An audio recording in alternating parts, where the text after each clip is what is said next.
You could call it a tweet tirade or perhaps an online onslaught, but by any definition, the president is once again using the virtual bully pulpit to take shots at perhaps his political enemies, or in this case, his fired former FBI director. He says this: Democrats can't find a smoking gun tying the Trump campaign to Russia after James Comey's testimony. No smoking gun, no collusion at Fox News.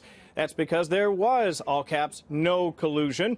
So now the Dems go to a simple private transaction, wrongly calling it a campaign contribution, which it was not. But even if it was, it's only a civil case like Obama's, but it was done correctly by a lawyer, and there would not even be a fine. Lawyer's liability if he made a mistake, not me.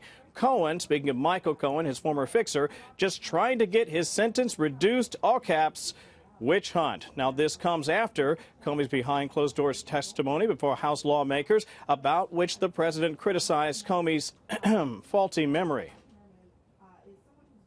There he goes again. I thought I was lying, James Comey. Now I'm leaking James Comey. We have to remind ourselves, the President of the United States of America is publicly announcing that people are committing crimes, they should be in jail, private citizens. That's not okay. Of course, it is also possible that Comey Bill could once again have to testify. You heard Senator Goodlatte mention that. Lindsey Graham and others have said as much as well, Bill. The White House saying about the Washington Post story, suggesting Trump campaign officials were in contact with Russians during the transition, Kevin.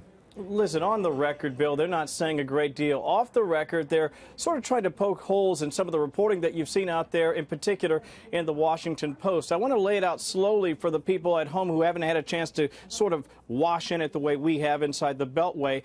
What they're suggesting is this idea that General Flynn interacted with officials representing Moscow is not on its face uncommon or even unlawful. The White House officials that I've talked to point to the fact that, among other topics, Flynn is said to have discussed getting the Kremlin to side with the U.S. on an issue involving Israel. However, the Post, citing Michael Cohen's testimony, said that he was also in contact with Russians about building a Trump property in Moscow. And again, their argument is, so what? That's not nefarious, nor is it illegal. But the question obviously becomes, Bill, was there a quid pro quo?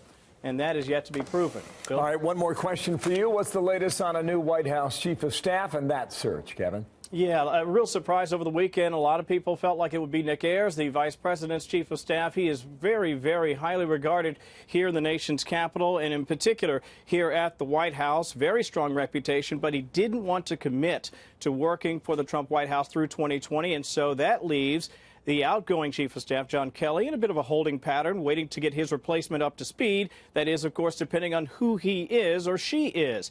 But the general's departure bill is also raising questions about Homeland Security Secretary Kirstjen Nielsen. She is said to be very close to Kelly. His departure, it is thought, could signal hers as well. As for possible Kelly replacement, names we're most often hearing here at the White House: Mick Mulvaney, Mark Meadows, Matt Whitaker.